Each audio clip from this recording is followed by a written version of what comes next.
Hello, magandang umaga po sa inyong lahat. Kahapon po bumili kami ng wire. Ito na yung nabili namin. Galing Anli Solar Naga. Ito po, papalitan ko po kasi yung maliit na wire. Ito, sa itong maliit na ito. Papalitan ko po ito, dalawa na to. Negative at saka positive. Papuntang galing yung PPT, papuntang charging ng battery. Ito po, manood po kayo yung mga nagdi-DIY. Ito po, tatakpan muna natin yung battery. I-off muna natin yung mga breaker. I-off muna natin lahat. Ito. Tsaka ito. Tapos pwede sana ito. Battery. Magkasuray ko muna tayo. Yan.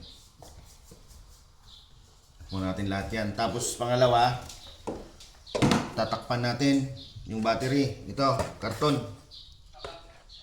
Takpan muna natin para may mahulog man ditong metal.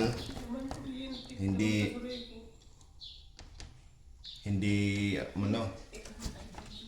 yan mo yung kasuray ko ma.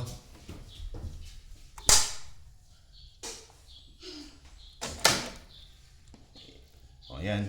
Takpan muna natin para pag may mahulog man ditong bakal, hindi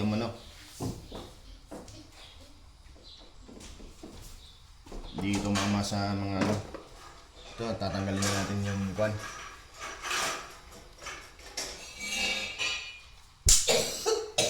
Off natin lahat. Off na yun lahat. Tanggalin muna natin itong wire.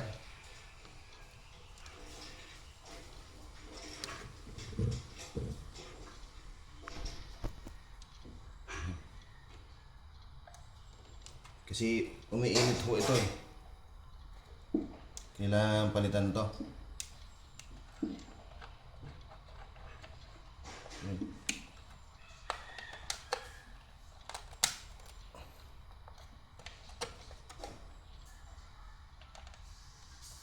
Pag naka-off na ho lahat yan, kahit hawakan mo yan, wala naman yan. Ayan o. Ayan. Wag ho kayong matatakot. Basta po kasi ito ang purpose ng mga breaker na to. Pag naka-off na to lahat, wala nang papasok dito sa sa solar energy ninyo.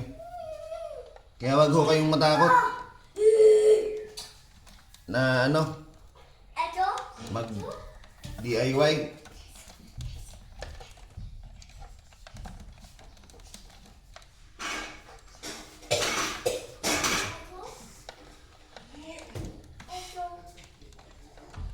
Yung bubunutin na ho natin. Dahan-dahan lang ho.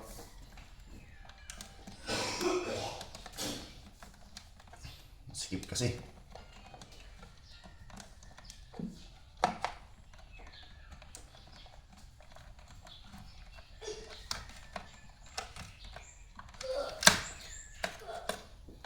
Ang gagawin ko dito, ilalabas ko na lang ito kasi masyadong masikip dito sa loob na ito.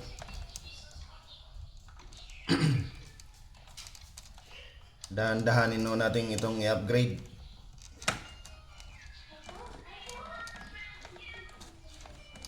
Kasi pinasok dito yung nung kaibigan ko, masyado nang masikip. Kaya dati nahirapan siyang maglagay nito. Halos dalawang araw ito na buo. Ay, mahigit pa yata yun, mga 3 araw yata yun. Kalimutan ko na. Medyo mahirap kasing ganitong maraming Yung nga po pala, paalala ni Sir Jeff Legaspi, yung expert sa solar energy. Kailangan mag-gloves tayo, may guantes tayo. Kaso, nasira na yung guantes ko. Nasira na, nakalimutan ko palang bumili ng guantes. Pero basta po naka-off lahat ng ng breaker, wala naman yan, kuryente. Doble ingat lang. Ayan, malit to talaga kasi ito.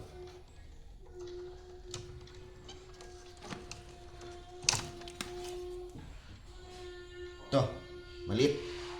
Kumpara mo dito. Ito na yan, Yan. Positive yun. Positive yung tinanggal ko. Ito yung ano. So, kaibahan, maliit. Ito malaki na. Itong pulang ilalagay natin, positive na. Tama na sa kulay. Kulay pula. Dati puro itim.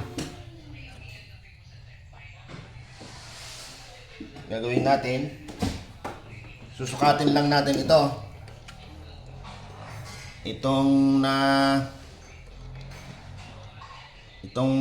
ano na ito, natanggalan ng balot. Sukatin natin. Parehas na parehas ang sukat ng kuwan. Tatanggalan din natin parehas dito. Para saktong-sakto dun sa kuwan.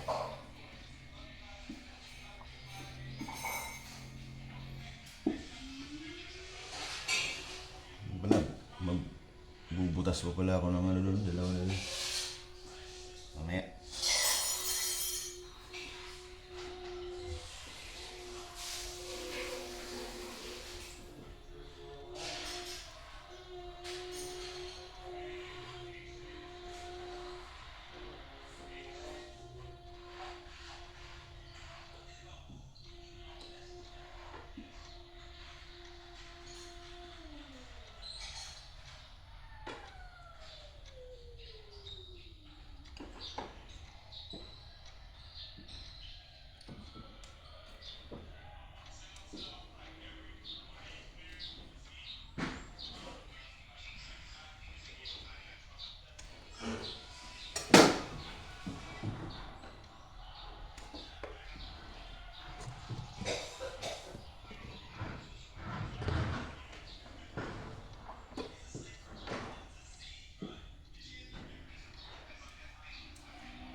Kung may crimping tools ho kayo, maganda sana kung i-crimp ito, kaso wala pa akong crimping tools. Hindi naman ho kasi ako installer. Ito lang ginagawa ko dito sa bahay.